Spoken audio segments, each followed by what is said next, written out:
Hello, my name's Hannah Absalom and I'm an artist living in South London, and I'm currently studying my Fine Art Masters at Central St Martin's. I'm originally from a small coastal town in Northumberland, and in 2016 I moved to Glasgow to begin studying my BA in Fine Art Painting and Printmaking.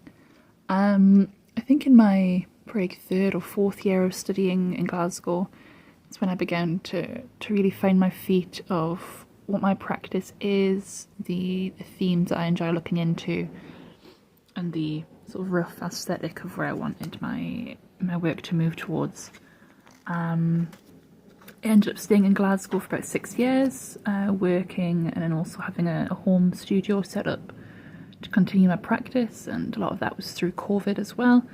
And then decided, it was time for a change. I wanted to look into do my masters, and in September 2022 I moved to London to begin studying at Central St Martin's. A lot of my work has a very strong religious element. I was looking a lot into the Judeo-Christian faith, its use of sort of surreal iconography in terms of like Byzantine iconography and medieval painting, and how a lot of the narratives and imagery and iconography has strong aesthetics of suffering and the grotesque and a sort of the fetishization almost of suffering within those images. I was looking at the idea of apocalypse and dystopia, using those biblical narratives but taking it through the viewpoint of like a modern dystopia, the idea of women's reproductive rights, of climate change, of mass media. And yeah, that was the form of my work for a really long time, and I think a lot of that has come from my background. I went to, it was a Christian ethics school, but it was very strongly religious. Most of our lessons sort of linked back to Christian teachings. I have quite a love-hate relationship with it. It was quite a lot, and I think because I have a strong interest in history, I was able to enjoy a lot of it in a way that others weren't able to. And I feel like my feeling towards it changed a lot through the years, but I've now settled on sort of the idea of, obviously people are very welcome to take their comfort and believe in what they want to believe until it infringes on other people's lives. For myself, I don't believe, or I'd probably say I was agnostic, but I still love the history and the ritual and the sort of theatrical performativity of a lot of it, even if I don't necessarily agree with a lot of its teachings. And I think there's a sense of that within my artwork. A lot of my artwork also explores horror. Horror in religion, horror in theatricality and cinema. I wrote my dissertation on the inspiration that horror takes from religious iconography, and I think a lot of that has been to do with the fact that my dad was really into horror movies. He is really into horror movies, and I spent a lot of my childhood watching Dracula films. He's a big Dracula fan. I think the horror channel was always on, a real mix of quality films on that, and the history channel as well. And I think those have sort of merged together and really filtered into my work. Also from a very working class background. My town is like a very kind of it's quite a big coastal town, but it's very sort of forgotten about, past industry, no funding in it. And I think there's a sense of, in my work, of melancholy within nature, sort of forgotten lands. And I'd really love to, in the future, make some work exploring the ideas of coastal horror. I don't know if coastal horror is really a thing. Maybe I'll make it a thing. But I feel that there's a lot of potential within that. So I'd say my inspirations are a mix of work from painters and sort of moving image makers. For the last 5 years, Roger Ballin has been a really big inspiration to me, particularly his animation work, the Theatre of Apparitions. It's exactly the level of obscenity with eeriness, paired with humour and theatricality that I'd like to emulate in my own work. And whenever I'm feeling sort of uninspired or lost in my practice, I'll often go back to looking at his videos. In the same way David Lynch and Stanley Kubrick have done that, they both play with his emotional balance between fear and humour. Sort of a really uncomfortable and nervous headset to be in.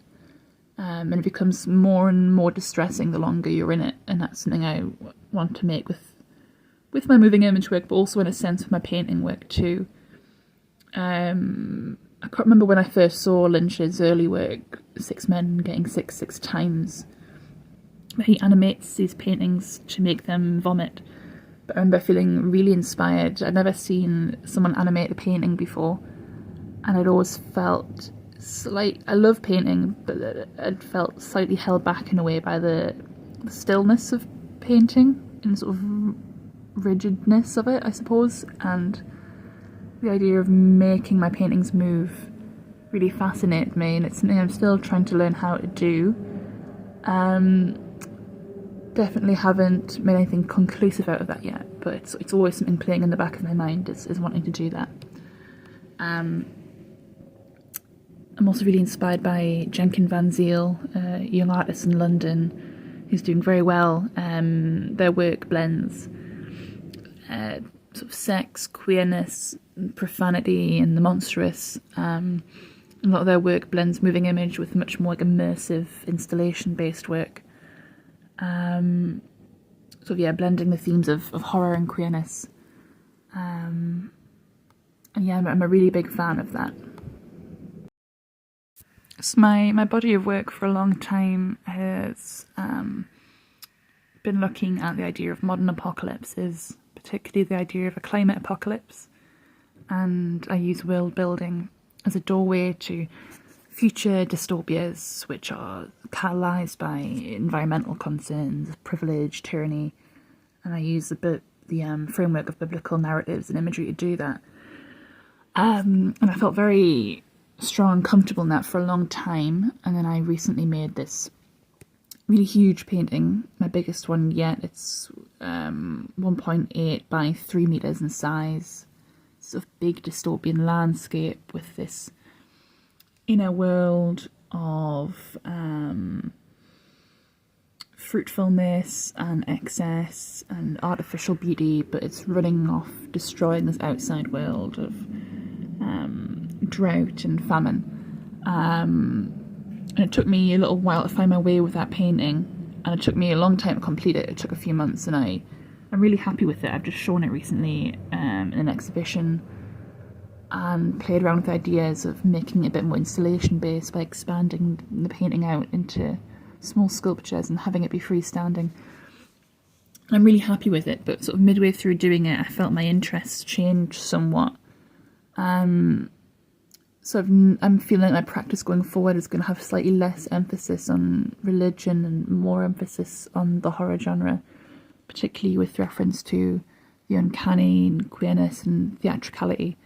And I've recently started a new painting based on that, about midway through it.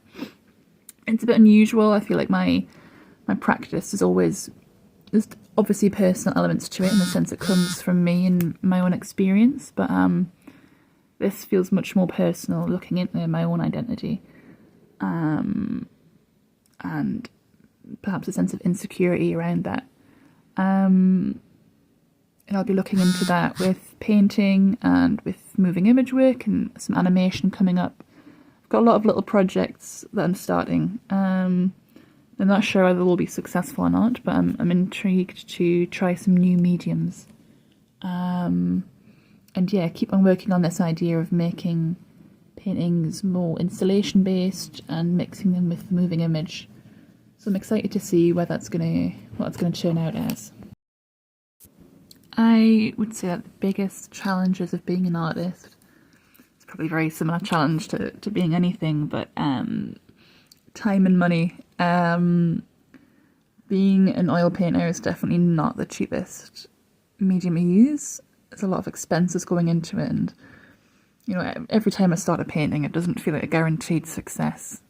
There's a worry of how much material and time is going into something that may not work out. And financial security for artists does feel very trepidatious. Securing funding, even when you're under the sort of rough safety of university study, can feel near on impossible. And when you're spending most of your week working very long hours, to be able to afford to have the rest of your week spent painting and the materials and time that comes with that, it can feel like a difficult and inorganic environment to be creative in. And it's very tiring. I feel like burnout is a big problem for artists. You're not just making work, you're working alongside it. You're fun to make work. You're preparing everything, cleaning everything. You're photographing your work, editing it, putting onto media, social media, onto websites, developing websites. You're working out budgeting and prices. You're organising exhibitions. You're trying to get funding. You're basically like admin, PR, artist, photographer. You're doing everything, especially at this early stage when obviously you haven't got a team around you to do that sort of stuff. It can feel like the actual making of the work is sometimes what takes the least amount of time. And then having to financially depend on something that you love doing can put a pressure onto it, and that can be a strain, I think, with creativity. So I think just having all those elements to making work and those pressures can lead to burnout for a lot of people. If I was to give advice to my younger self, I'd just say it all works out. Sometimes, like I was saying previously, you can feel very burnt out and drained and unmotivated making work. But then if I sort of think, what would a little 7-year-old or 14-year-old, 18-year-old Hannah think about this? A lot of people sort of discourage you from going into arts education. I think when you're from from any background maybe, but particularly a working class northern background, it's not really a guaranteed way to make money. And I was good at a lot of subjects at school, so a lot of tutors would, well, not tutors, but teachers would say, you should want to do this subject at uni or want to do this or that. It almost felt like a waste, I think, for people seeing me going into doing an art degree. So I think just being able to look at myself and, say, look, you managed to do it. You studied for 4 years. You then worked part-time with art as your practice and made money from it. You've sold work. You've gotten commissions. You're definitely not paying your bills with it just yet. It's not paying rent. It's maybe paying Wi-Fi. But it feels promising. And I think little me would have been very excited to see me do that and to move to London, which feels like some sort of exotic metropolis, I think, when you're from a little sort of coastal town in the north. I think it would have felt like a very big deal. And just to keep on practicing, even if it's just drawing portraits of Doctor Who characters every night and the faces look a bit skew-if and the materials are rubbish and won't do what you want them to do, just to keep on going until it becomes second nature, because that kind of drawing for pleasure is something you don't always have the time to do when you're studying art. And just to not worry too much. Things will work out. You can make money from it. This is not an immediate dead-end career choice. Being a destitute, tortured artist isn't really necessary. You'll be a very tired one, and you're going to have no spare time. So enjoy those lie-ins and lazy days where you can. But just to keep going, I think. I've been trying some more unconventional mediums and techniques in the last few years. perhaps not unconventional in the grand scheme of things, but they've felt it to me, whose practice has always been fairly straightforward oil painting. I love using oil paint, and it'll definitely be something that I think will always be at the forefront of my practice, but like I've said, I want to mix it more with video work and with animation, and to try and branch out into installation work. Not just pure installation, but like making my paintings or videos into installations, sort of setting them within a immersive environment, almost like a stage. Something that I want to work towards. I've done that recently. I had a show at Trinity Boy Wharf in Canning Town, and I showed this big dystopian oil painting that I've just finished, and I made it freestanding, and then I made these little sort of sculptural rocks that would sort of come out of the landscape, and I sort of set the paintings as a diptych, and I set them up at a slight angle so that you almost step inside it like a panoramic, but from afar it looks like an open book. And yeah, I had these rock sculptures that would sort of continue the dystopian landscape out into the floor of the gallery. And I made them out of canvas and painted them with oil. So that in my head it was this funny joke of like, oh, they're oil on canvas, like a painting. I don't think anyone else will find that particularly funny. No one's laughed at it yet, but it makes me chuckle. And yeah, an exhibition I had a few years ago, I made a painting, and then I built an altar around it, sort of decorative wooden altar that I painted like tar black, and I set the painting inside of it, and then I had this plaster hand sculpture that I'd made attached to the top of the altar, and had this sort of beadwork coming down so that it looked almost like a stigmata, and that was really exciting. I really enjoyed doing that. But I still got that altar. This is the problem when you make things, you're stuck with them. So now it's part of, it's like a forced furniture of my bedroom. But yeah, those processes really excite me, and it's something that I want to lean into and do much more with. I don't really listen to music when I make work. I think that's probably because, you know, my oil paintings are like big, expressionistic, sweeping brushstrokes. They're quite,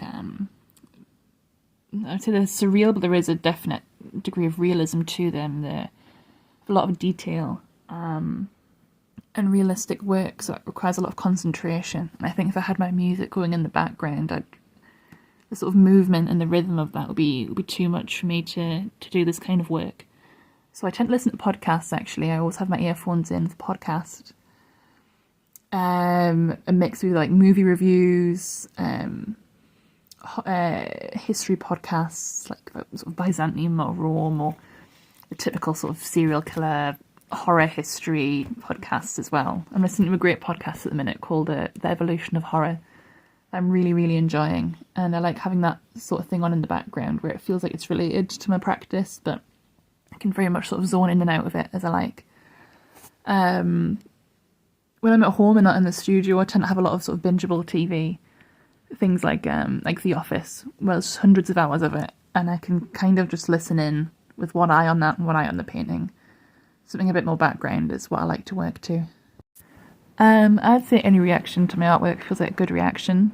To have any feeling off it at all. Also buying it. If someone buys my artwork, that feels like a pretty great reaction to me. It feels really special to know that people put that kind of value on your artwork, not just like a financial one, but that they value it enough to spend their well-earned money on it.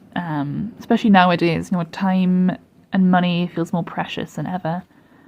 And artwork is not necessarily the most financially accessible thing, and I'm very aware of that. And a lot of people who can invest money in artwork perhaps aren't necessarily the ones struggling the most at the moment, but it still feels very special to know that people see my artwork as something worthy of their time and money.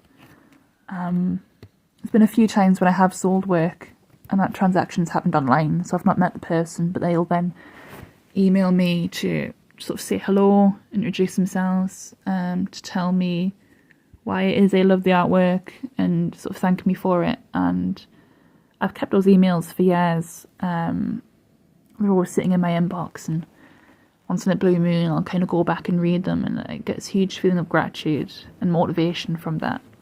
So yeah, that always feels very special. What do I hope people take away from my artwork?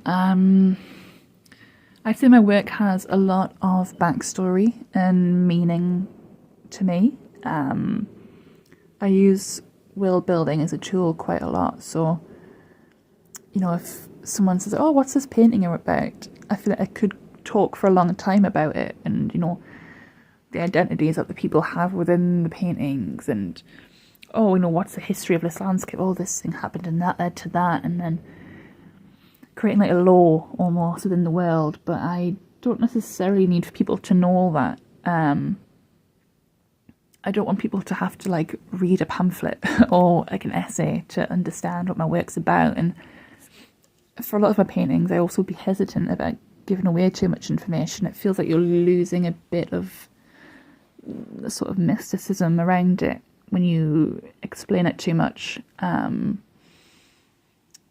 I think I use sort of the idea of collective thought in my work, the idea that sort of certain images and narratives are archetypal, and people from all different sort of histories and cultures can recognise certain things as having a specific meaning, or at least sort of a feeling or an atmosphere attached to them. So I think people can gain a general understanding of the emotion behind the work and the atmosphere of it, and whatever specific narrative or meaning they want to insert into it, they're very welcome to do so. I actually love hearing when people tell me their interpretation of an artwork, and sometimes it's not what I thought that my one was at all, or I'll be, oh yeah, you're right, yeah, I think subliminally I sort of was thinking of that as well, unconsciously, and for me that just makes it even richer, the idea that people can have such strong ideas about what a work is around, and it wasn't what I thought creating it. I love hearing those differences. I've just finished a big exhibition that I was talking about earlier. I took a lot of time and energy to prepare and to work on, so I'm having a little bit of a break at the moment and recharging before starting more work. I've got no events or exhibitions set in stone just yet, but I've got lots of projects on the go, so hopefully I'll get to share some work from that when I'm done with them. I'm waiting to hear back on some proposals, and I've got another 18 months of studying at Central St Martin's doing my masters, so no doubt there'll be plenty of events and opportunities and exhibitions that come out of that I'll be more than happy to share with everybody. To keep up to date with what it is that I'm up to, you can find my work on my website www.hannahkabsalom.com, but in all truthfulness I am terrible at updating that. It's a big biannual event, so I'd recommend following me on Instagram. You can find me at HKA Art. I share everything that I'm up to, get some behind the scenes studio pictures and sort of progress pictures of work on that. And then you can feel free to message me or email or anything if anyone has any further questions about my work. But keep an eye out. Should be up to some big things over the summer. I want to make the most of my time in London. Always open for projects and collaborations. So I'm expecting to be busy. Thank you very much for the opportunity of the interview. And thank you. Bye.